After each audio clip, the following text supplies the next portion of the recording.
Nous sommes le 5 novembre 1975 à Snowflake, à 240 km au nord de Phoenix, Arizona.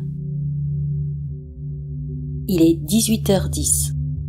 Le jeune Travis Walton ainsi que ses 6 autres collègues bûcherons doivent rentrer chez eux, après une longue journée de travail.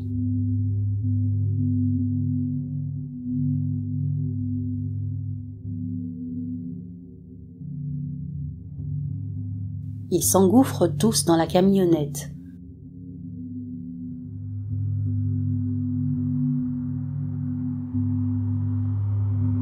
Peu après leur départ, ils remarquent une puissante lumière à travers les arbres. Ces derniers s'arrêtent.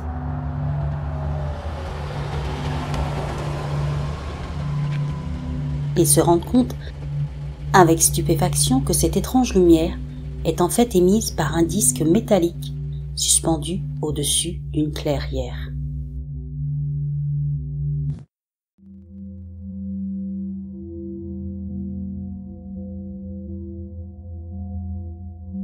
Impressionné et curieux, Travis descend du camion et décide de se rapprocher de l'OVNI, sans écouter ses collègues qui lui déconseillent d'y aller.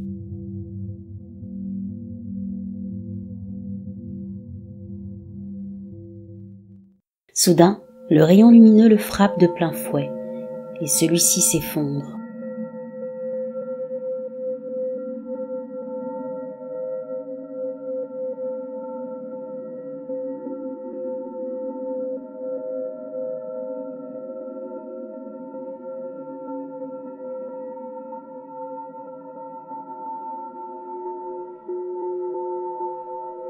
Trop effrayés par ce qui vient de se passer, les autres bûcherons prennent la poudre d'escampette.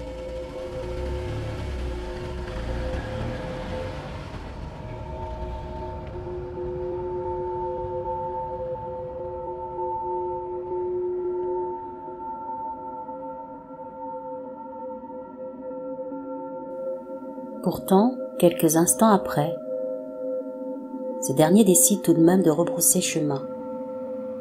Seulement, il est trop tard, car Travis Walton et la soucoupe volante ont disparu, comme par enchantement.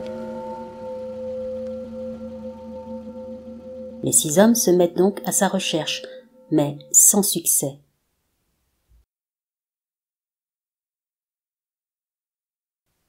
Ils décident rapidement d'aller avertir les autorités locales. Le shérif Gillespie pense que la thèse de l'enlèvement extraterrestre est bien trop farfelue pour être vraie et soupçonne les bûcherons d'avoir assassiné leurs collègues. Il espère qu'ils finiront par changer de version et dire la vérité sur ce qu'il s'est réellement passé.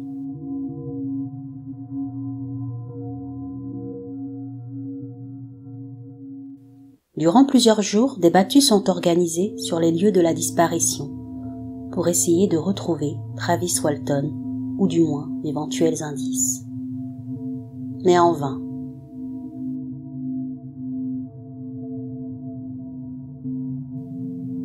Les soupçons de meurtre prenant de plus en plus d'ampleur, la police décide de soumettre les bûcherons au détecteur de mensonges.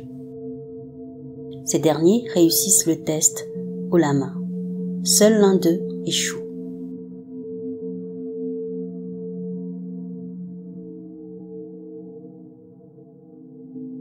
Le 10 novembre, le beau-frère du disparu reçoit un appel.